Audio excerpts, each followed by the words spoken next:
صل علی محمد وآل محمد وأهل بيته الطيبين الطاهرين المعصومين المظلومين أما بعد فقد قال الله سبحانه وتعالى في محكم كتابه المبين بسم اللہ الرحمن الرحیم بقیت اللہ خیر لکم ان کنتم مومنین صلوات اللہم صل علی محمد وآل محمد. تمام حمد اس اللہ کے لیے کہ جس کی مداح تک بولنے والے کی رسائی نہیں، جس کی نعمتوں کو گننے والے گن نہیں سکتے، نہ کوشش کرنے والے اس کا حق ادا کر سکتے ہیں، نہ بلند پرواز ہمتیں اسے پا سکتی ہیں، نہ عقل و فہم کی گہرائیاں اس کی تہ تک پہنچ سکتی ہیں۔ اس کے کمال ذات کی کوئی حد معین نہیں، نہ اس کے لیے توصیفی الفاظ ہیں، نہ اس کی ابتدا کے لیے کوئی وقت ہے کہ جسے شمار میں لایا جا سکے، نہ اس کی کوئی مدت ہے کہ جو کہیں پہ ختم ہو جائے۔ صلوات بھیجیے محمد والے۔ اللہم صل علی محمد وآل محمد.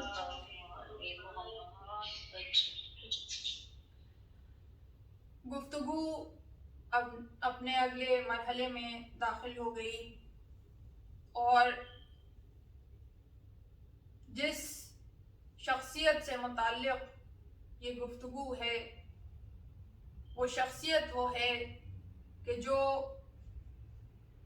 ہمارے زمانے کا محور و مرکز ہے، جو مرکز ہدایت ہے، کہ جو ہمارے وقت کا امام ہے۔ اس سے ارتباط، اس سے تعلق استوار کرنے کے لیے جتنی بھی چیزیں، جتنے بھی عناصر، جتنے ایلیمنٹس ضروری ہیں، ان سب کو ہم آہستہ آہستہ اپنی گفتگو میں شامل کرتے جا رہے ہیں، تاکہ ایک طرف تو علم و معرفت میں اضافہ ہوتا چلا جائے، امام کی شخصیت سے متعلق بھی، ان کے وجود سے متعلق بھی، اور دوسری طرف کس طرح سے ہم اس تعلق کو اور اس ارتباط کو بامعنی بنا سکتے ہیں کہ جس کے نتیجے میں ہم اپنی منزل مقصود تک پہنچ جائیں، الٹیمیٹ ڈیسٹینیشن تک، الٹیمیٹ گول تک پہنچ جائیں۔ وہ الٹیمیٹ ڈیسٹینیشن، وہ الٹیمیٹ گول کہ جو ظہور امام کے وقت نصرت امام کا ہے، کہ ہر مومن کا یہی الٹیمیٹ گول ہے جس کے لیے اسے اسٹرائیو کرتے رہنا ہے، کوشش کرتے رہنا ہے، اپنی زندگی میں اپنے آپ کو بہتر سے بہتر بناتے رہنا ہے، اپنے اوپر کام کرتے رہنا ہے تاکہ وہ اس اپنے گول تک پہنچ جائے۔ اور اس حوالے سے مختلف نکات آپ کے پیش نظر ہم کرتے چلے جا رہے ہیں، اور تقریر کے شروع میں جو سوالات ہمارے پاس آتے ہیں ان کو بھی ہم شامل کر لیتے ہیں، جس کے نتیجے میں ایک تو تقریر اور یہ جو تقاریر کا سلسلہ ہے یہ انٹریکٹیو رہتا ہے۔ صرف یہ نہیں ہے کہ صرف یہاں سے بیان ہو رہا ہے، نہیں، آپ ادھر سے بھی اپنے نکات، اپنے سوالات بھیج سکتے ہیں۔ اور دوسرا یہ کہ بات پھر غور سے سنی جاتی ہے، سمجھی جاتی ہے، فکر کی جاتی ہے اس کے اوپر، اور پھر اس کے نتیجے میں جو سوالات آتے ہیں تو ہم کوشش کرتے ہیں کہ اس کو بھی گفتگو میں شامل کر لیں۔ تو جو 2-3 سوالات ہمارے پاس آئے ہیں ان میں سے ایک، جیسے کہ حالت طہارت و نجاست کی پچھلی گفتگوؤں میں ذکر رہا، نماز کے حوالے سے بھی اور مختلف حوالوں سے، تو اس حوالے سے ایک سوال آیا کہ کیا ہم کوئی خاتون جو شرعی عذر رکھتی ہے، یعنی کہ ایام حیض میں ہے، تو وہ کیا کسی اسلامک سینٹر میں جا سکتی ہے مجلس سننے کے لیے؟ تو بہت اچھا سوال ہے یہ، کوئی یہ نہ سوچے کہ یہ تو بہت بیسک کویسچن ہے، اتنا بیسک نہیں ہے۔ کیونکہ جو اسلامک سینٹر ہے جو کہیں بھی ہو، وہ دنیا کے کسی بھی حصے میں ہو، اس کے دو حصے ہوتے ہیں، دو پارٹس ہوتے ہیں، ایک مسجد اور ایک امام بارگاہ۔ تو جو مسجد کا حصہ ہے اس حصے میں ایام حیض میں نہیں جایا جا سکتا، حالت جنابت میں اور حالت حیض میں مسجد میں جا کر بیٹھا نہیں جا سکتا۔ ہاں اگر گزر رہے ہوں، کوئی راستے میں ہے اور آپ گزر کے ادھر دوسری طرف جا رہے ہیں اور وہاں پہ آپ ٹھہرتے نہیں ہیں، تو صرف وہ گزرنا کیا جا سکتا ہے کہ اس مسجد کے راستے سے گزرا جا سکتا ہے، لیکن مسجد میں ٹھہرا نہیں جا سکتا۔ لیکن جو امام بارگاہ والا حصہ ہے وہاں پہ بہرحال جایا جا سکتا ہے، حیض کی حالت میں بھی، جنابت کی حالت میں بھی، کیونکہ وہ مسجد کا حصہ نہیں ہے۔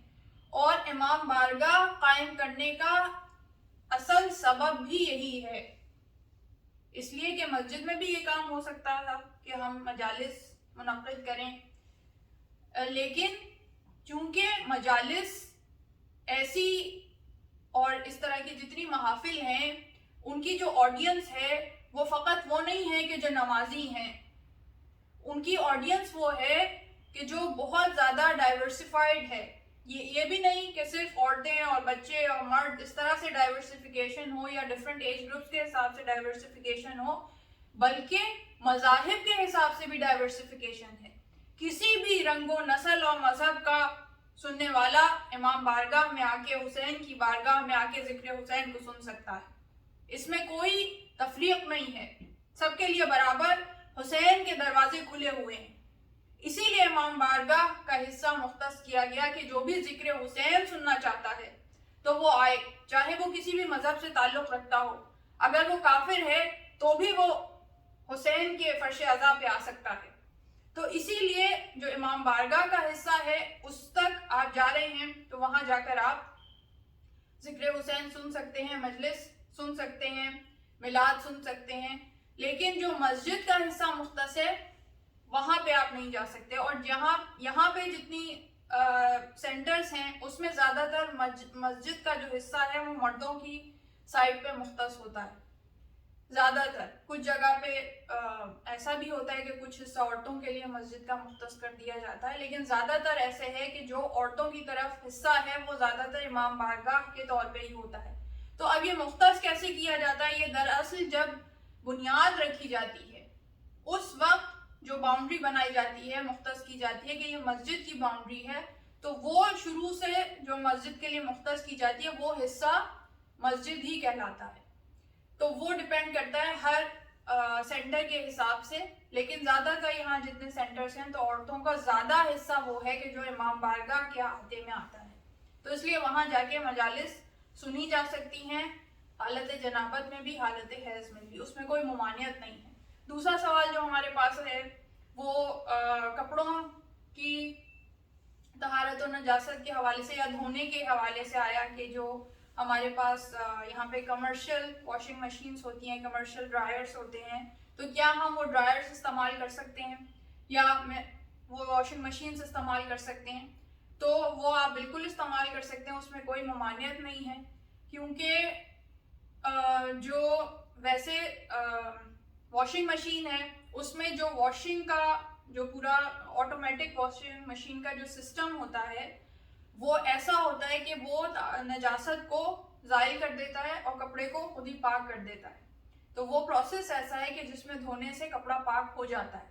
اور جہاں تک ڈرائر کا تعلق ہے تو ظاہر ہے کہ جب وہ اس میں کپڑے وہی جا رہے ہیں کہ جو دھل کے جا رہے ہیں، اور ڈرائر ویسے بھی کپڑوں کو ڈرائی کر دیتا ہے، تو ان دی اینڈ سارے کپڑے ڈرائی ہو جاتے ہیں، تو خشک جو چیز ہوتی ہے، خشک سے خشک چیز میں نجاست منتقل نہیں ہو سکتی، تو اس لیے ان کو استعمال کیا جا سکتا ہے، اس میں کوئی حرج نہیں ہے۔ اور انہوں نے سوال میں یہ مینشن بھی کیا تھا کہ ان کے کوئی سنی فرینڈ ہیں جن کی طرف سے یہ زیادہ ہی کوئی وہ احتیاط کرتے ہیں کہ وہ منع کرتے ہیں ایسا کرنے سے اپنی فیملی کو، لیکن ہمارے ہاں ایسی کوئی ممانعت نہیں ہے۔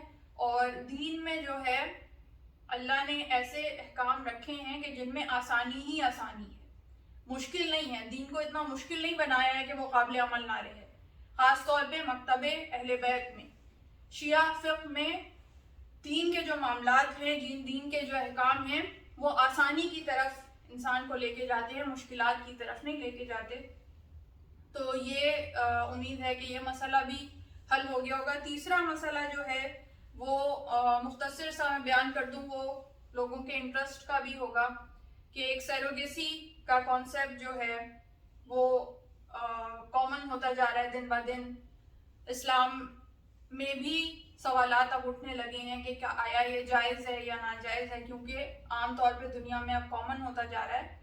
تو باقی کچھ مسالک میں تو پہلے اس کے جواب ہی موجود نہیں تھے کہ آیا یا جائز ہے یا ناجائز ہے، لیکن شیعہ فقہ میں شروع سے اس کے بارے میں جوابات موجود ہیں، اور شیعہ فقہ اس کے بارے میں کلیئر ہے کہ بذات خود سیروگیسی کا عمل جو ہے وہ اس میں کوئی ممانعت نہیں ہے، وہ جائز ہے. اور کچھ لوگوں کو اس بات پہ حیرت بھی ہوئی کہ یہ کیسے جائز ہو سکتا ہے. تو یہ سمجھنے کے لیے کہ یہ بالکل ایسے ہی ہے، کیونکہ جو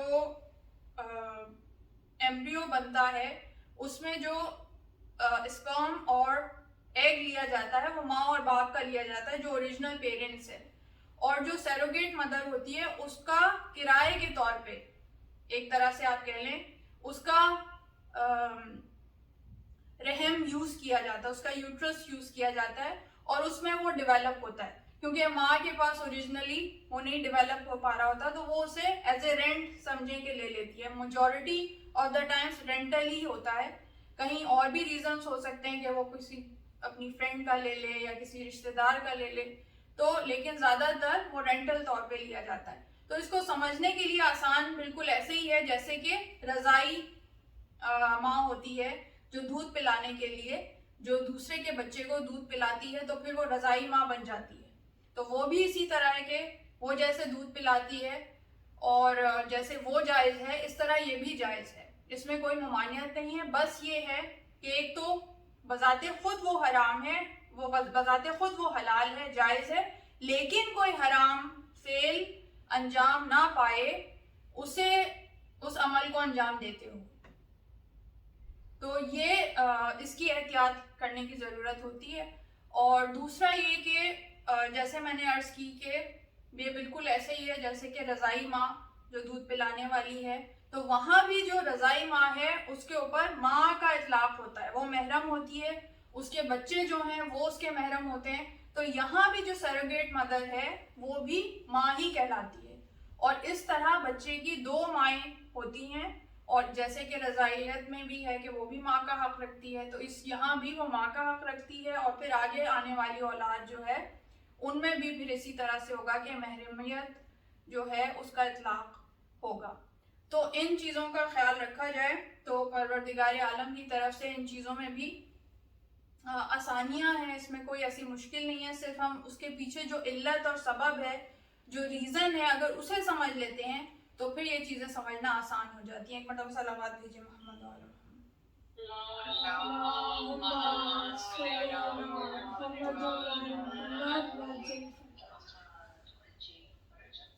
تو اب ہم اپنی گفتگو سے مربوط ہو جاتے ہیں. جو سلسلہ گفتگو چل رہا ہے کہ جو ہمارے امام سے متعلق ہے، تو یہ مسائل بھی انشاءاللہ آنے والے کچھ دنوں میں بھی ہم اگر اس طرح سوالات آئے ہیں تو انہیں شامل کرتے جائیں گے، چاہے وہ فقہی موضوعات ہوں، چاہے عقائد سے متعلق ہوں. ذہن کی گرہیں کھلتی چلی جائیں تو سمجھنا باتوں کو آسان ہو جاتا ہے.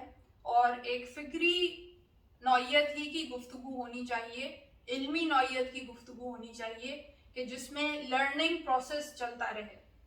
ذکر حسین، ذکر معصومین، ذکر اسلام، ذکر اہل بیت، ذکر پروردگار عالم، یہ تو حصہ ہے ہی مجالس کا، اور وہ علمی طریقے سے ہو تو اس پہ اس گفتگو میں، اس ذکر میں چار چاند لگ جاتے ہیں.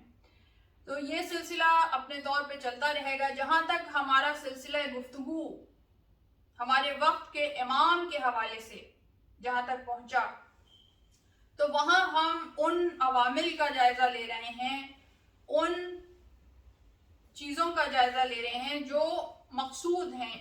وہ کون سی کوالٹیز ہیں کہ جو ہم اپنے اندر پیدا کریں ایز اے مومن. کہ ہم اپنی اس الٹیمیٹ ڈیسٹینیشن تک پہنچ سکیں کہ جو نصرت امام کی ڈیسٹینیشن ہے. اگر وہ ہم اپنے اندر پیدا کرنے کے قابل ہو گئے تو پھر ہم کہہ سکتے ہیں کہ ہاں ہم سیٹسفائی ہیں, ہم نے ان ریکوزٹس کو پری ریکوزٹس کو پورا کر لیا.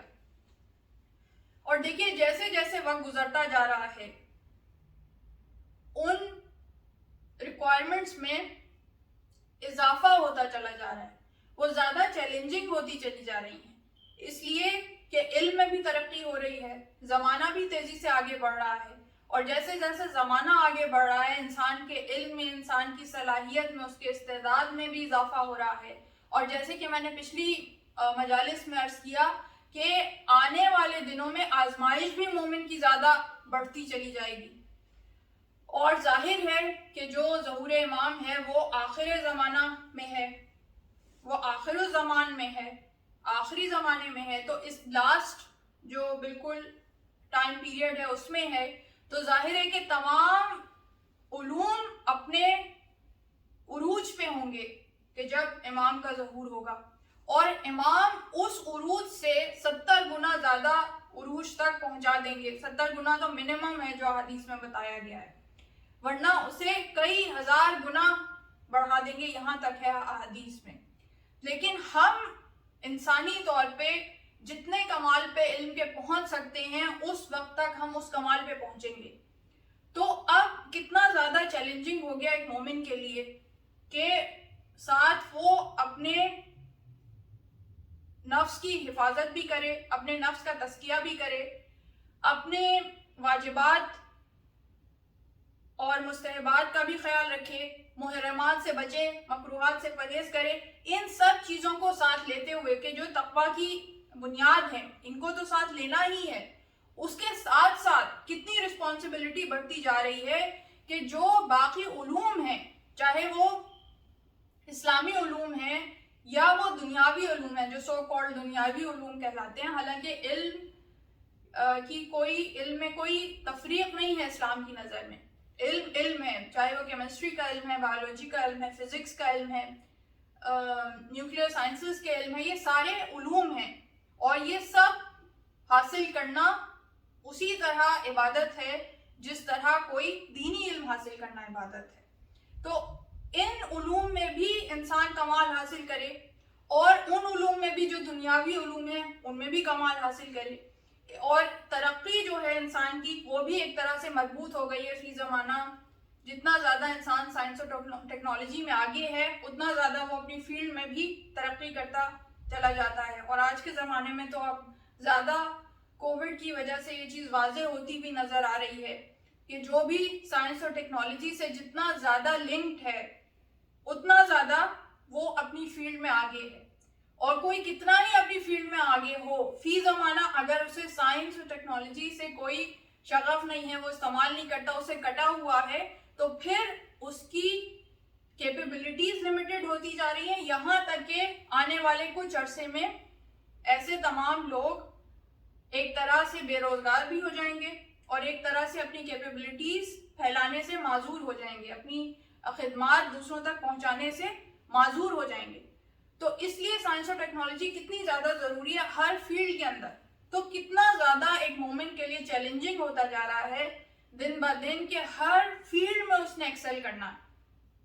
اور جو ہمارے بچے ہیں اور بچیاں تو امید ہے کہ سن بھی رہی ہوں گی اس تقریر کو, تو ان سب کے لیے بھی یہ میسج ہے کہ اپنے موریل کو بھی ہائی رکھنا, اپنے ٹارگٹس کو بھی ہائی رکھنا, اور اس چیز کو سامنے رکھنا ضروری ہے کہ جو امام کا چاہنے والا ہے, جو مکتب اہل بیت سے تعلق رکھنے والا ہے, ہر زمانے میں وہ علم سے محبت کرنے والا ہوتا ہے, علم سے محبت کرنے والا ہوتا ہے, وہ جہالت پسند نہیں ہوتا, وہ علم سے محبت کرنے والا ہوتا ہے.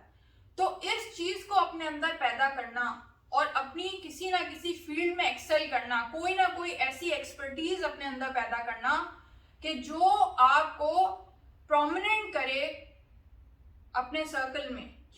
یہ کیوں ضروری ہے؟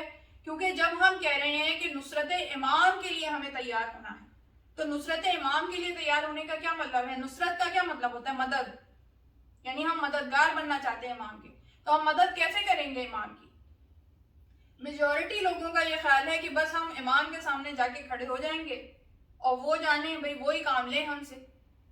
تو ہم پہلے اپنے اندر کوئی صلاحیت تو پیدا کریں کہ کون کون سی ہمارے اندر کیپیبلٹیز ہیں، کیا کیا کام امام ہم سے لے سکتے ہیں، اپنے اندر جو ہماری ظرفیت ہے اس کو ہم بڑھائیں، اپنی کیپیبلٹیز کو بڑھائیں، اپنی ایکسپرٹیز کو بڑھائیں، کہ بہت سارے آپشنز ہوں کہ اپنی فیلڈ میں ہم ایکسلنس پہ ہوں، ایکسپرٹیز ہمیں حاصل ہو، تاکہ امام کے پاس یہ اپرچونٹی ہو کہ وہ ہمیں کسی فیلڈ میں یوٹیلائز کر سکیں۔ تو ماہر اگر ہم اپنی فیلڈ میں بنیں گے تو ہی ہم امام کی نصرت کر سکیں گے، کسی نہ کسی فیلڈ میں مہارت حاصل کریں کسی بھی حوالے سے۔ اور جو مکتب شیعت ہے وہ ہمیشہ اس چیز پہ زور دیتا ہے کہ علم کی اپنی بہرحال اتنی زیادہ اہمیت ہے کہ کسی اور چیز کو اتنی اہمیت حاصل نہیں ہے۔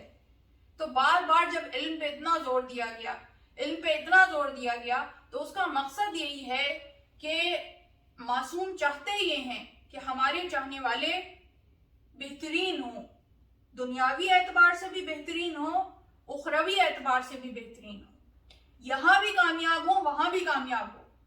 ہمارے ہاں ایسا مذہب نہیں ہے کہ دین کے لیے دنیا کو چھوڑ دیا جائے، تارک دنیا بن جائے، نہیں، دنیا میں بھی ایکسلنس حاصل کرنی ہے، دین میں بھی ایکسلنس حاصل کرنی ہے۔ اور اس کی کنجی کیا ہے؟ اس کی کنجی کیا ہے؟ شاید پیرنٹس یہ سوچیں یا بچے یہ سوچیں کہ بھئی ہم پہ تو بہت پریشر آ گیا، اب تو ہمیں یہ بھی کرنا ہے اور وہ بھی کرنا ہے۔ تو دیکھیں پریشر تو ہے، اگر آپ نے دونوں چیزوں میں ایکسل کرنا ہے، دونوں چیزیں حاصل کرنی ہے، تو ڈبل محنت تو کرنی پڑے گی۔ ایسا تو نہیں ہو سکتا کہ آپ دونوں چیزوں میں ایکسل کرنا چاہیں اور محنت آپ چاہیں کہ آپ کو آدھی کرنی پڑے، یعنی ایک اس سے بھی آدھی۔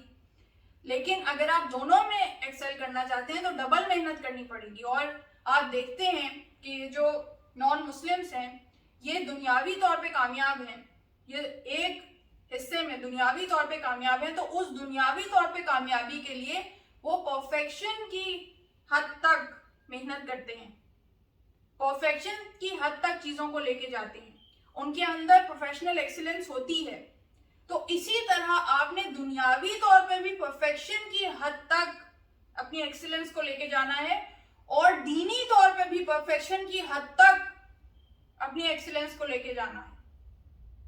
تو اب اس کے لیے جو کنجی ہے، دو چیزیں ہیں جو اس کی ہے وہ سمجھنے کے لیے، دو چیزیں ہیں۔ ایک تو یہ کہ جو آپ کی لائف ہے وہ پوری لائف ایک لرننگ ایکسپیرینس ہونی چاہیے، یعنی ہر آن، ہر لحظہ، ہر سیکنڈ، ہر وقت آپ کچھ نہ کچھ لرن کر رہے ہیں۔ یہ نہیں ہے کہ آپ نے صرف اپنی عمر کے 20 سال جو ہیں، شروع کے 20 سال وہ لرننگ کے لیے رکھے کہ جس وقت آپ اسکول، کالج، یونیورسٹی جاتے تھے، 20 سال، 22 سال، 25 سال، تب تک آپ نے لرننگ کی اور اس کے بعد آپ نے لرننگ اٹھا کے بند کر کے رکھ دی۔ اگر یہ ایٹیٹیوڈ ہوگا، فکسڈ مائنڈ سیٹ کا ایٹیٹیوڈ ہوگا، تو پھر آپ بالکل بھی ایکسل نہیں کر سکتے، نہ دین میں ایکسل کر سکتے ہیں، نہ دنیا میں ایکسل کر سکتے ہیں۔ اس لیے کہ جیسے دنیا میں ٹیکنالوجی بدل رہی ہے، چیزیں بدل رہی ہیں، علوم بدل رہے ہیں، آپ کو ہر وقت اپ ٹو ڈیٹ رہنے کی ضرورت ہے۔ جو بھی پروفیشنل لائف میں ہیں لیڈیز وہ جانتی ہیں اس بات کو کہ کس طرح تیزی سے چینجز آتی ہیں، اور آپ کو اپنے آپ کو اپ ٹو ڈیٹ رکھنا پڑتا ہے، کورسز کے ذریعے سے، سرٹیفکیشنز کے ذریعے سے، ہر طرح سے اپ ٹو ڈیٹ رہنا پڑتا ہے۔ اسی طرح دین میں بھی جس طرح زمانے میں تبدیلی آ رہی ہے، اس طرح دین میں بھی تبدیلی اس طرح سے آ رہی ہے کہ زمانے کے ساتھ ساتھ دین چل رہا ہے۔ تو جب نئے نئے مسائل نکل کے سامنے آتے ہیں تو ان نئے مسائل کے حل بھی معلوم ہونے چاہیے، اس میں بھی علم کے اضافے کی ضرورت ہے، اس میں بھی کریش کورس کی ضرورت ہے، اس میں بھی اپڈیٹ ہونے کی ضرورت ہے۔ جیسے میں نے ابھی آپ کے سامنے سیروگیسی کا مسئلہ بیان کیا، یہ نیا مسئلہ ہے، یہ 10 سال پہلے اتنا زیادہ عام نہیں تھا، 20 سال پہلے تو یہ تھا ہی نہیں۔ تو یہ وقت کے ساتھ ساتھ نئے نئے مسائل جب آتے ہیں تو ان نئے مسائل کے حل بھی آتے چلے جاتے ہیں۔ تو جتنا زیادہ آپ اپنے آپ کو اپ ٹو ڈیٹ رکھتے رہ جائیں گے اتنا آپ کو آسانی بھی ہوگی اور اتنا آپ اپ ٹو دا مارک مومن کہلائیں گے. اس لیے کہ مومن جاہل نہیں ہوا کرتا. مومن جاہل نہیں ہوا کرتا. اگر عالم نہ ہو کم از کم علم پسند اور عالم پسند ضرور ہوا کرتا ہے. عالم سے محبت کرنے والا اور علم سے محبت کرنے والا ضرور ہوا کرتا ہے. اگر کم از کم عالم نہ ہو اول تو کوشش کریں گے اس میں بھی عالم بنے. کوئی راستے رکے ہوئے تھوڑی ہیں. اور آج کل کے دور میں تو اسی سائنس اور ٹیکنالوجی کی وجہ سے ہر طرح کا علم گھر بیٹھے انسان حاصل کر سکتا ہے. ہر طرح کی سرٹیفکیشنز ڈگریز آپ کے پاس موجود ہیں. آپ ہر طرح کا علم حاصل کر سکتے ہیں. تو یہ وقت جو ہے وہ اپنی پرسنل ڈیولپمنٹ میں, پرسنل گروتھ میں, ہر طرح کی پرسنل ڈیولپمنٹ, چاہے وہ عبادات کے حوالے سے, چاہے وہ کردار کے حوالے سے, چاہے اخلاقیات کے حوالے سے, ہر وقت اپنے اوپر کام کرنے کی ضرورت ہے. چاہے وہ فٹنس کے حوالے سے, لیڈیز کو تو اس کی بھی بہت زیادہ ضرورت ہے. اب تو مردوں کی کو بھی ہو گئی ہے, وہ بھی گھروں میں بیٹھ گئے ہیں لاک ڈاؤن کی وجہ سے. لیکن جو ڈاکٹرز ہیں وہ زیادہ بہتر جانتے ہیں کہ دن بدن صحت کے مسائل بڑھتے چلے جا رہے ہیں. اور وہ کس وجہ سے بڑھتے چلے جا رہے ہیں کہ ہیلدی لائف سٹائل جو ہے وہ زندگی میں کم ہوتا چلا جا رہا ہے. تو وہ بھی انسان کو ضروری ہے کہ اس کی طرف بھی توجہ دے. جو آیت اللہ مکارم شرازی ہیں وہ اپنی کتاب میں لکھتے ہیں کہ بہت سے ایسے علماء بھی اور ڈفرینٹ اور سائنسز کے ایکسپرٹس میں نے اپنی زندگی میں دیکھے ہیں کہ وہ جب اپنی لائف کی پیک پہ پہنچتے ہیں, ایکسیلنس پہ پہنچتے ہیں, کہ جب علم اتنا حاصل کر لیتے ہیں کہ اب وہ کسی قابل ہو جاتے ہیں, تو تب ان کی جو صحت ہے وہ جواب دے جاتی. کیونکہ وہ جو لرننگ کا پورا ٹائم پیریڈ تھا 40 سال, 50 سال, 60 سال, اور اتنا ہی سال لگتے ہیں اسلام کی صحیح معنوں میں نالج لینے میں. میں ہی جو ابھی پڑھ رہی ہوں, اب پی ایچ ڈی کر رہی ہوں, تو تقریباً مجھے 15 سال ہو گئے ہیں کہ میں اسلام کی جو نالج ہے اس کو بڑھاتی جا رہی ہوں اور ڈفرینٹ ڈگریز حاصل کرتی جا رہی ہوں. اور اسی طرح دنیاوی طور پہ بھی ڈفرینٹ ڈگریز حاصل کرنے کا میرا سلسلہ وہ بھی جاری ہے. تو حالانکہ یہ نہیں ہے کہ اب اتنی عمر ہو گئی, بچے اب اتنے بڑے ہو گئے تو مجھے پڑھنے کی اب کوئی ضرورت نہیں ہے. نہیں, ہر انسان کو ضرورت ہے. اسی طرح آیت اللہ مکارم شرازی کہتے ہیں کہ جب آپ اس اسٹیج پہ پہنچتے ہیں کہ اب آپ کسی قابل بن گئے, اب آپ کے پاس کوئی قابلیت آ گئی دنیاوی اعتبار سے بھی, دینی اعتبار سے بھی, تو میجورٹی لوگ ایسے ہوتے ہیں کہ ان کے ہیلتھ ایشوز ہونا شروع ہو جاتے ہیں, ان کی باڈی ساتھ دینا چھوڑ دیتی ہے. تو وہ یہ کہتے ہیں کہ یہ کتنی بڑی بے وقوفی ہے, کتنی بڑی کم عقلی ہے کہ آپ اتنے ایک لیول تک اتنی محنت کے بعد پہنچے, اور جس گاڑی میں سوار ہو کے آپ یہاں تک سفر کر کے آئے ہیں اور اس سے آگے بھی آپ نے اسی گاڑی میں سفر کرنا ہے. یہ جسم ایک گاڑی ہے نا روح کے لیے, ایک منزل سے دوسری منزل تک پہنچانے کے لیے, تو وہ آپ کی جو ہے وہ بیکار ہوتی چلی جائے. اور پھر آگے تو کوئی اور گاڑی آپ بدل تو سکتے نہیں ہیں. ہمارے یہاں کوئی ایسا تو نہیں ہے کہ دوسرے جنم کا کوئی کانسیپٹ ہو کہ روح جو ہے وہ ایک باڈی سے نکل کے دوسری باڈی کے ذریعے اپنے ترقی کا سفر طے کر سکے. یہی ایک باڈی ہے, اسی کے ذریعے سے ہم نے اپنا سفر پورا کرنا ہے. تو اس کا خیال رکھنا کتنا زیادہ ضروری ہے, کتنا زیادہ ضروری ہے. اور آج کل جو ڈپریشن کے مسائل ہیں, انزائٹی کے مسائل ہیں, سیڈنس کے مسائل ہیں, لاک ڈاؤن میں تو یہ اور بھی زیادہ بڑھ گئے ہیں. تو اس میں بھی یہ بہت ضروری ہے کہ آپ اپنی اس طرح کی ایکٹیویٹیز رکھیں جو لرننگ ایکٹیویٹیز ہوں, ڈسٹریکشن سے پرہیز کریں. جو یہ اسکرین ہے, چاہے وہ موبائل ہو, ٹی وی ہو, کسی بھی قسم کی اسکرین ہو, آئی پیڈ ہو, ٹیبس ہوں, یہ بھرے پڑے ہیں ڈسٹریکشن سے. وقت ضائع کرنے کی مشینیں ہیں. لیکن اگر آپ اس سے فائدہ حاصل کرنا چاہیں تو یہ فائدہ حاصل کرنے کی بھی مشینیں ہیں. لیکن ڈسٹریکشنز اتنی زیادہ ہیں کہ انسان کو بہت کانشیس ہو کے اپنے ٹارگٹ پہ کانسنٹریٹ کرنا ہوتا ہے, ورنہ اتنی ڈسٹریکشن ہے. ادھر آپ نے ایک ٹیب کھولا اور ادھر آپ کہیں فیس بک کی طرف نکل گئے, کہیں واٹس ایپ کی طرف نکل گئے. اور جن کو گیمز کھیلنے کا شوق ہے تو گیمز تو پھر کہیں کے کہیں پہنچا دیتے ہیں. یہاں تک کہ اب تو بچے جو ہیں وہ سوسائڈل ہوتے جا رہے ہیں گیمز کھیلنے کے نتیجے میں. ایسے ایسے گیمز مارکیٹ میں آ گئے ہیں جس کے نتیجے میں سوسائڈز بہت زیادہ بڑھ گئی ہیں ٹین ایجرز کی. تو یہ مسائل جو ہیں، اب یہ جو لاک ڈاؤن میں بھی اور ویسے بھی جیسے لیڈیز کو ڈپریشن ہو جاتا ہے یا اور ذہنی مسائل ہو جاتے ہیں، ان کا حل بھی یہی ہے کہ اپنے آپ کو ذہنی طور پہ مصروف کریں، مشغول کریں، اپنا کوئی ٹارگٹ بنائیں. ٹھیک ہے کہ ہم ایک فیسیلیٹیٹر ہیں کہ جو فیملی کو سپورٹ کرتے ہیں، ہم شوہر کو سپورٹ کرتے ہیں، ہم بچوں کو سپورٹ کرتے ہیں، ہم گھر کے لیے ایک نیوکلیس کا کام انجام دیتے ہیں، محور ہیں، مرکز ہیں گھر کا.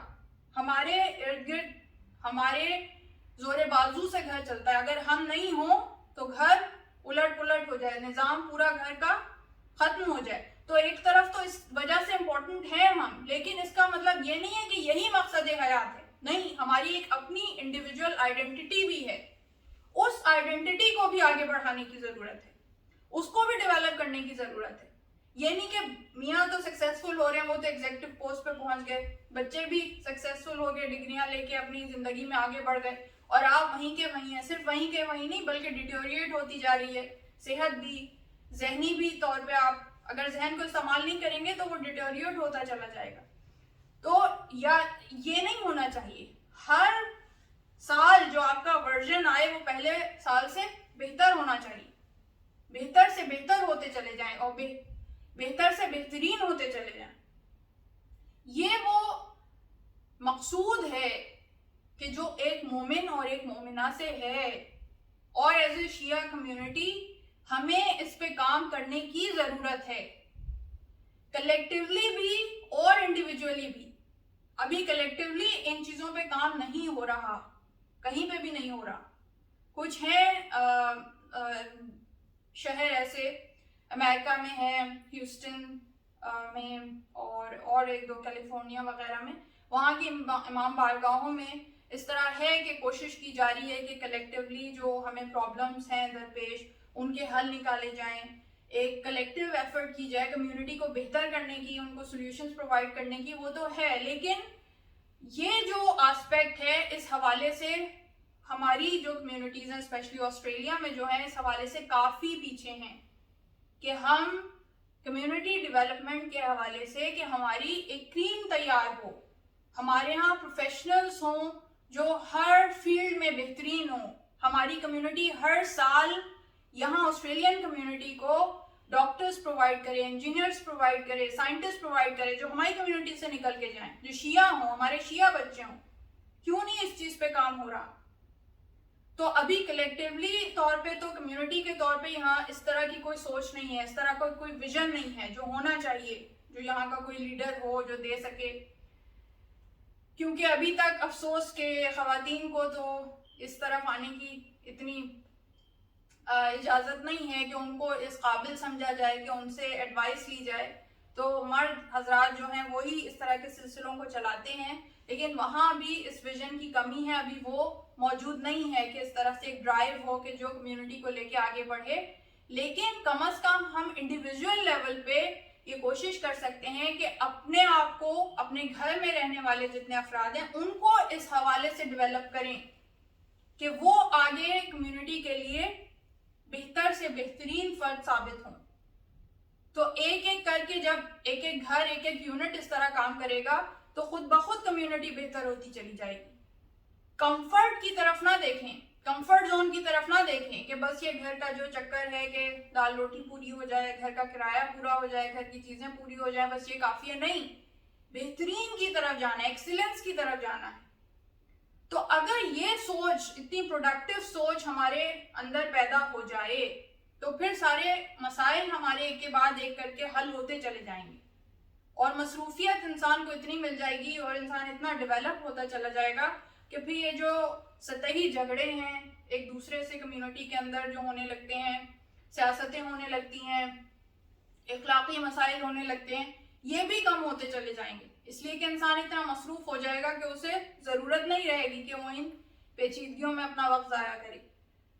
تو یہ میسج جو ہے یہ بہت ضروری ہے کہ اس کو صرف سنا نہ جائے بلکہ اس پہ عمل کیا جائے، اسے ایک ٹارگٹ بنا کے اس پہ عمل کیا جائے، اور عمل کرنے کے نتیجے میں اپنی پرسنالٹی ڈیولپمنٹ اس طرح کرتے جائیں کہ واقعتاً آپ ناصرائے امام کہلانے کے قابل ہوں، آپ کے اندر اتنی قابلیت ہو، اتنی کیپیبلٹی ہو کہ آپ پہ فخر کیا جا سکے کہ ہاں یہ فخر شیعت ہے، فلاں خاتون، فلاں لڑکی، فلاں بیٹی فخر شیعت ہے، اس کے اندر اتنی قابلیت ہے، تو دینی اعتبار سے بھی قابلیت کو بڑھائیں، دنیاوی اعتبار سے بھی قابلیت کو بڑھائیں.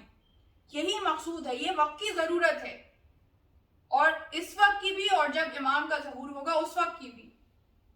تو جتنے ہم اصحاب کو دیکھتے ہیں، چاہے جتنے گزرے ہیں اصحاب معصومین علیہ السلام کے، کسی دور کے بھی اصحاب کو اٹھا کے دیکھیں، کسی بھی امام کے اصحاب کو اٹھا کے دیکھیں، اپنے وقت کے بہترین لوگ ہوا کرتے تھے، علمی طور پہ بھی، عملی طور پہ بھی، اور کمیونٹی میں کنٹریبیوشن کے طور پہ بھی اپنے وقت کے بہترین، ہر طرح سے ایکٹیو لوگ، ایکٹیولی پارٹیسپیٹ کرنے والے، اپنی پرسنالٹی ڈیولپمنٹ پہ بھی کام کرنے والے، تزکیہ نفس کرنے والے بھی، اور کمیونٹی کو سپورٹ کرنے والے بھی، امام کو سپورٹ کرنے والے بھی، امام کی نصرت کرنے والے، امام کے مددگار. تو یہ نکات بہت زیادہ اہم ہیں، اور یہ جو عزاداری ہے، یہ جو ذکر حسین ہے، ذکر کربلا ہے، اس کا مقصد دراصل یہ ہے کہ ہم ان شخصیات پہ نگاہ ڈالیں کہ جو ماضی میں، پاسٹ میں ناصرین امام بن چکے ہیں، جنہوں نے نصرت کی ہے امام کی، مدد کی ہے امام کی. ان کی شخصیات کیسی تھیں؟ ان کی شخصیات بالکل ایسی تھیں. آج کے دور میں اگر وہ زندہ ہوتے تو وہ بالکل اسی نہج پہ ہوتے، اسی طرح اپنی ترقی پہ کام کر رہے ہوتے. ایک مرتبہ صلوات کیجیے محمد وعلی محمد. اللہم صلی علی محمد وعلی محمد. چشم و چراغ زہرا ہے چاند مرتضیٰ کے، چشم و چراغ زہرا ہے چاند مرتضیٰ کے، آئینہ بن گئے ہیں جوہر تیری وفا کے. ایک نقش عزم ہمت چھوڑا ہے بحر امت، بچے بھی جھومتے ہیں تیرا علم اٹھا کے. با وفا با وفا یا عباس یا عباس، مددگار مددگار یا عباس یا عباس، علمدار علمدار یا عباس یا عباس. نعرہ حیدری یا علی. نعرہ صلوات. اللہم صلی علی محمد وعلی محمد. تو اس حوالے سے جو اہم بات ہے، جو کی پوائنٹ ہے، وہ اپنے ذہن میں رکھیں کہ اسلام ہمیشہ کوانٹٹی پہ زور نہیں دیتا، کوالٹی پہ زور دیتا ہے. کوانٹٹی مقصود نہیں ہے، کوالٹی مقصود ہے کہ کس کوالٹی کا کام آپ کر رہے ہیں، کس کوالٹی کی عبادت کر رہے ہیں، کس کوالٹی کی خدمت کر رہے ہیں. تو یہ اہم ہے. اس کی مثال سب سے اچھی کیا ہے کہ جب رسول اللہ نے فرمایا علی مرتضیٰ کے متعلق، اللہم صلی علی محمد وعلی محمد. کہ ضربت علی علی یوم الخندق، علی کی ایک ضربت خندق کے روز ثقلین کی عبادت سے افضل ہے.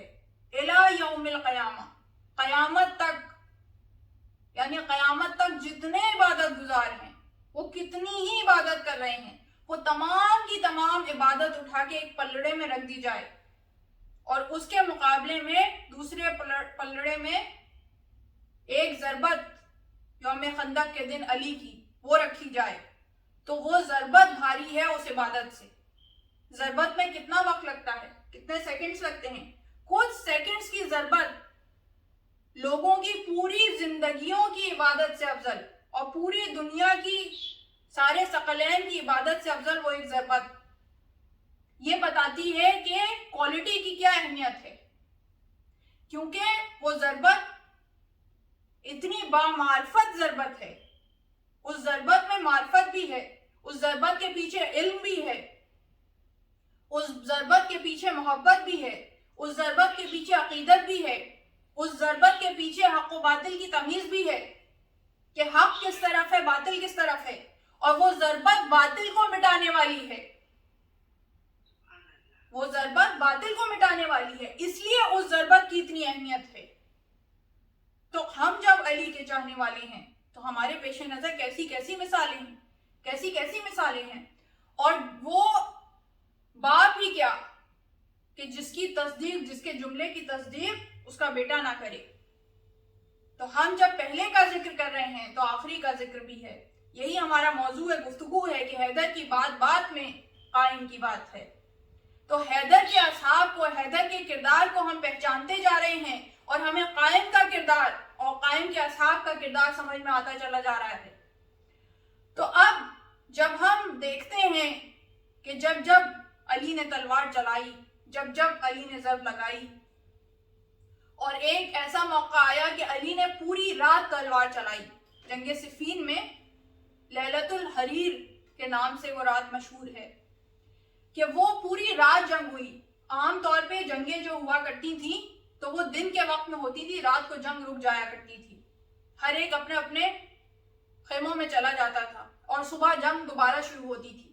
مگر جنگ صفین میں کئی راتوں میں پوری رات جنگ لڑی گئی، اور جنگ صفین کئی مہینوں تک چلی ہے۔ تو اس میں ایک مقام پہ لیلۃ الحریر ہے کہ جہاں پہ تلواروں کی آوازیں اتنی تیز تھیں جیسے بلیاں آپس میں لڑ رہی ہوں، اس لیے اسے لیلۃ الحریر کہا جاتا ہے۔ تو اس موقع پر جب پوری رات علی نے تلوار چلائی، اور اس کے بعد صبح کے وقت علی بھی رات میں تلوار چلا رہے تھے، اور جو علی کا داہنا ہاتھ ہے، علی کا صحابی ہے مالک اشتر، وہ بھی تلوار چلا رہا تھا۔ اور صبح جب کشتے گنے گئے کہ کس نے کتنے مارے، تو علی نے فقط ایک زیادہ مارا تھا جنہیں مالک اشتر نے مارا، فقط ایک زیادہ تھا۔ تو مالک کتنا قریب ہو گئے اپنے مولا سے۔ اسی سوچ کے ساتھ مالک کے دل میں خوشی کا خیال پیدا ہوا، ایک فخر کا خیال پیدا ہوا کہ میں اپنے مولا سے قریب ہو گیا، میں اپنے مولا سے قریب ہو گیا۔ زبان سے کچھ نہیں کہا، بس ایک خیال پیدا ہوا۔ تو بس اس خیال کا پیدا ہونا تھا۔ وہ جو عالم غیب علی ہے، اس نے پکار کر کہا کہ مالک، جب تم تلوار چلا رہے تھے، جب تم ان کافروں کو مار رہے تھے، تو کیا تم پشتوں کو دیکھ کر، صلبوں کو دیکھ کر تلوار چلا رہے تھے، نسلوں کو دیکھ کر تلوار چلا رہے تھے؟ تو مالک نے کہا، مولا، میں کہاں پشتوں کو دیکھتا، صلبوں کو دیکھتا، نسلوں کو دیکھتا، میں تو بس جو آتا گیا سامنے اسے مارتا گیا، میں تو جو سامنے آتا گیا اسے مارتا گیا۔ مولا نے کہا کہ میری تلوار نے سامنے آنے والی کی 70 پشتوں تک دیکھا، سامنے آنے والے کی 70 پشتوں تک، 70 نسلوں تک دیکھا، ہر آنے والے کی جسے مارا اس کی 70 پشتوں، 70 نسلوں، 70 صلبوں تک دیکھا۔ اور اگر ایک بھی مومن تھا، ایک بھی مومن، تو میں نے تلوار کو ہٹا لیا، میں نے تلوار کو ہٹا لیا۔ یعنی اب اس سے کتنی باتیں واضح ہوئیں کہ علی جنگ کے میدان میں بھی، تلوار چلاتے ہوئے بھی، جس وقت ایک مجاہد کا جوش، اس کا ولولہ، اس کی اسٹیم اپنے عروج پہ ہوتی ہے، اسے کنٹرول کرنا مشکل ہوتا ہے، اس وقت بھی امام کا کنٹرول کیسا ہے، اور امام کا علم کیسا ہے کہ جو 70 نسلوں تک دیکھ رہا ہے، اور دیکھنے کے بعد کنٹرول یہ ہے کہ ایک مومن ہے تو تلوار ہٹا لی۔ اور اس سے دوسرا نقطہ یہ پتا چلا کہ علی کی نگاہ میں مومن کتنا قیمتی ہے، کتنا قیمتی ہے کہ ایک مومن کے بدلے 69 کافر برداشت کر لیے۔ علی ایک مومن کے بدلے 69 کافروں کو برداشت کر رہے ہیں۔ تو اب یہ جو ذوالفقار میان میں چلی گئی، ذوالفقار میان میں چلی گئی، اب جتنی حدیثیں ہمارے 12ویں امام کے ظہور سے متعلق ہیں، جتنی حدیثیں ہیں کہ قائم کا ظہور ہوگا، قائم قیام کریں گے، قائم قیام کریں گے، ان کا ظہور ہوگا، آخری جنگ ہوگی، جہاں جہاں یہ حدیثیں ہیں وہاں ایک جملہ لکھا ہوا ہے کہ جب قائم ظہور کریں گے، قیام کریں گے، تو پھر وہ کسی کافر کو چھوڑیں گے نہیں، کسی کافر کو چھوڑیں گے نہیں۔ تو اب یہ جو انتظار ہے، یہ جو انتظار ہے کہ جو منتظر کا انتظار ہے، وہ بھی تو انتظار کر رہے ہیں نا، ہم بھی انتظار کر رہے ہیں، ہمارا انتظار اور ہے، ان کا انتظار اور ہے۔ ان کا انتظار اس لیے ہے، ان کا انتظار اس لیے ہے کہ جو کافر صلبے ہیں، کافر ارحام ہیں، ان سے جتنے مومن ہیں وہ باہر آ جائیں، اور جس وقت امام کا ظہور ہوگا اور ذوالفقار نیام سے باہر آئے گی تو پھر سمجھ لیں کہ بانجھ ہو گئے ارحام اور بانجھ ہو گئے صلب۔ اب ان صلبوں سے کوئی مومن باہر آنے والا نہیں ہے۔ تو ہمارا انتظار اور ہے، ان کا انتظار اور ہے۔ اور ہمارا انتظار کیا ہے کہ ہمیں یہ انتظار جو ہے یہ دراصل ایک مہلت کے طور پہ دیا گیا ہے۔ یہ مہلت ہے کہ یہ دیکھو کہ کتنے اچھے ہو اور کتنے اچھے بن سکتے ہو، کتنے اچھے بن سکتے ہو۔ تو اسی پرسنل ڈیولپمنٹ میں جو ہم نے شروع سے آغاز گفتگو سے اس کے اوپر زور دیا، یہی دراصل تقاضائے غیبت ہے، یہی دراصل تقاضائے انتظار ہے۔ جو منتظر ہے وہ ایسے ہاتھ پہ ہاتھ دھرے نہیں بیٹھا رہتا۔ یہ انتظار ہم سے مقصود نہیں ہے کہ بس زیارت پڑھی اور الاجل اجل کہا اور چلے گئے، نہیں، زیارت بھی پڑھنی ہے، الاجل پکارنا بھی ہے، لیکن ساتھ خود کو تیار کرنا ہے کہ جب قیام ہو، جب ظہور ہو تو ہم اس قابل ہوں کہ امام کا ساتھ دے سکیں۔ اور جس وقت مومنین اس قابل بن جائیں گے، ہم سب اس قابل بن جائیں گے، تو اس وقت ایک لحظے کی دیر نہیں ہوگی امام کے ظہور میں۔ ایک مرتبہ خوشنودی امام زمانہ کے لیے بلند ترین آواز میں سلامات۔ اللہم صلی علی محمد وعلی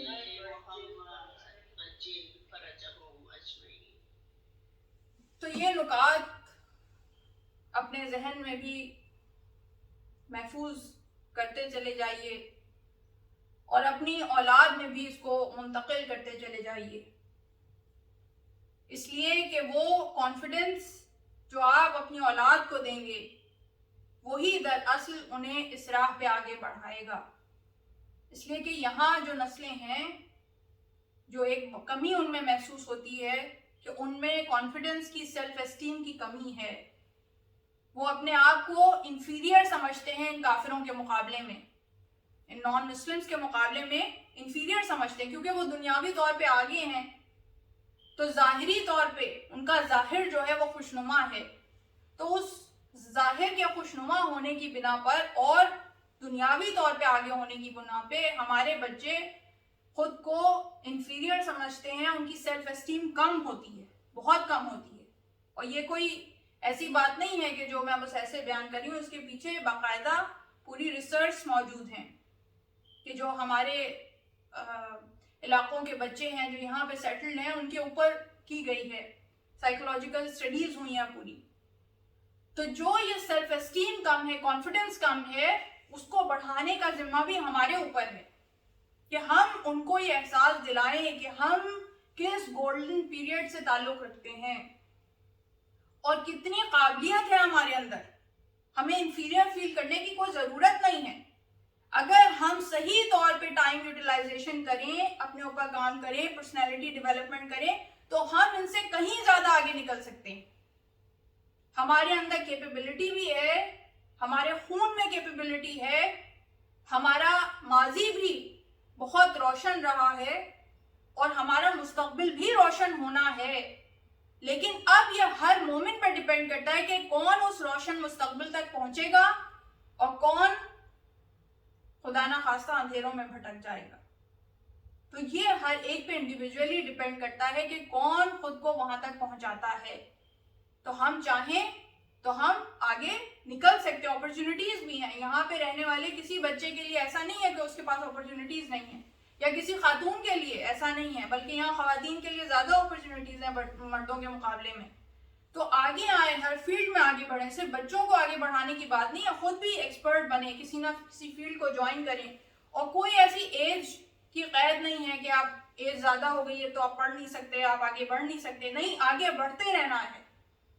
اور اگر آگے بڑھیں گے تبھی ناصرہ امام کہلانے کے قابل بنیں گے. اگر آگے نہیں بڑھیں گے تو بہت پیچھے رہ جائیں گے. اور یہ ایام خصوصیت کے ساتھ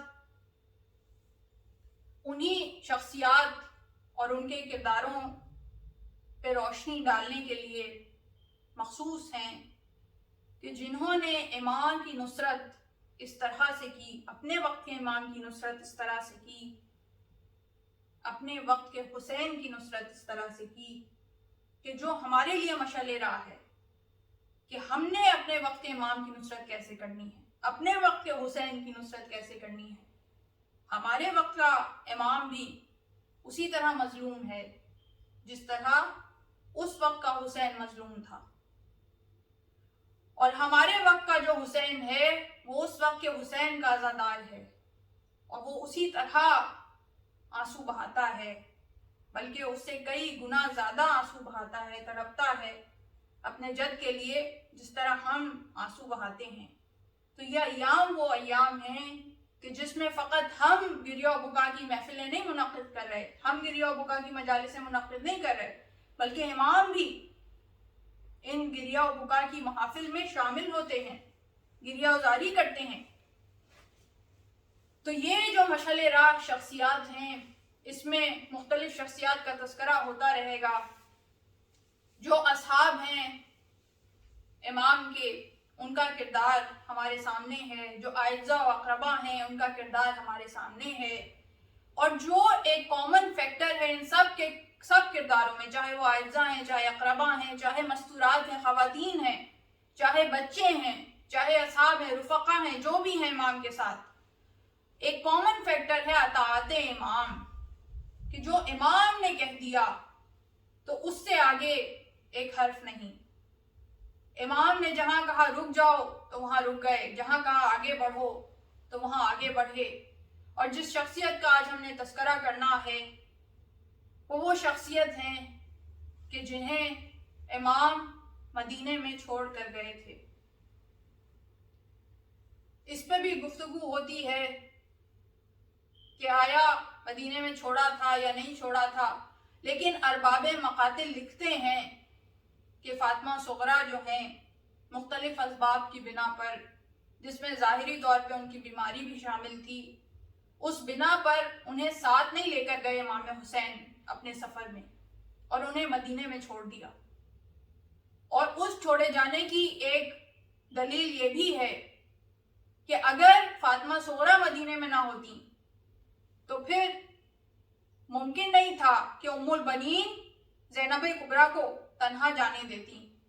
ام البنین کا مدینے میں ٹھہر جانا یہی بتاتا ہے کہ وہاں کوئی ذمہ داری ہے جس کی بنا پر ام البنین ساتھ نہیں گئی, ورنہ وہ ام البنین جس نے اپنی اولادوں کو حسین پر سے صدقہ کر کے نچھاور کر دیا, اپنی پوری زندگی حسین کی خدمت میں صرف کر دی, اپنی اولادیں حسین پہ نثار کر دی, ممکن نہیں تھا کہ اتنے بڑے مارکے پہ ام البنین مدینے میں تڑپتی رہ جاتی اور قافلے کو جانے دیتی.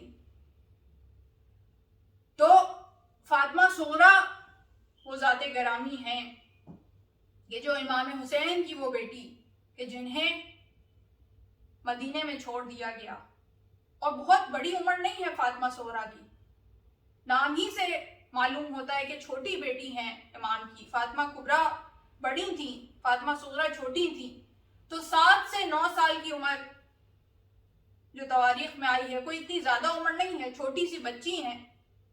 اور اتنا بڑا غم دل پہ سہنا اس وقت کے جب بیماری کی حالت میں بھی ہیں, اتنے لوگوں کی جدائی سہنا آسان نہیں ہے ایسی بچی کے لیے, ایک عام بچی کے لیے آسان نہیں ہے. اور فاطمہ صغریٰ تو وہ ہیں کہ اس قدر محبت کرتی ہیں, خاص طور پہ 3 شخصیات کے ساتھ.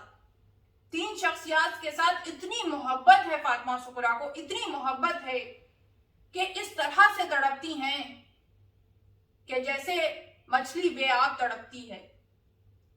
ایک حضرت علی اکبر سے، اپنے بھائی سے بہت محبت کرتی ہیں فاطمہ صغریٰ، اپنے بڑے بھائی سے بہت محبت کرتی ہیں، اور بالکل محبت کا یہ عالم ہے، تڑپ کا یہ عالم ہے کہ جو تڑپ ہمیں زینب کبریٰ اور امام حسین کے رشتے میں دکھائی دیتی ہے، وہی تڑپ ہمیں فاطمہ صغریٰ اور علی اکبر کے رشتے میں دکھائی دیتی ہے۔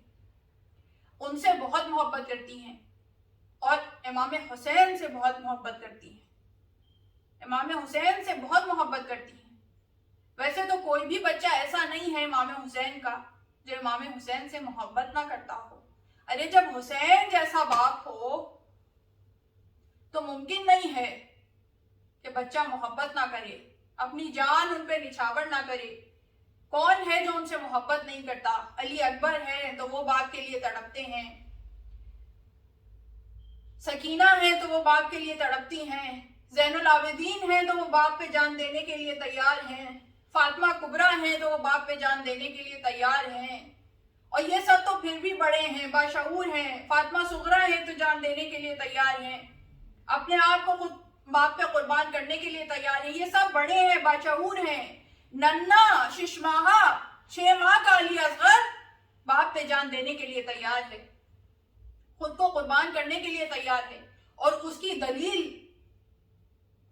روزے عاشور تو دی ہی علی اصغر نے، اس کا ثبوت دیا علی اصغر نے، مگر اس سے پہلے جس وقت قافلہ روانہ ہوا ہے جانے کے لیے، اس سے پہلے جب آخری ملاقاتیں ہو رہی ہیں، جب سب سے ملا جا رہا ہے، اور فاطمہ صغریٰ تڑپ تڑپ کے بار بار سب سے ملتی ہیں، بار بار سب سے ملتی ہیں، یہاں تک کہ رخصت آخر پر جب سب کو الوداع کہہ دیا تھا تو بھی بھاگتی ہوئی باہر آئیں، تڑپتی ہوئی باہر آئیں کہ ایک مرتبہ میں پھر دوبارہ سب سے مل لوں۔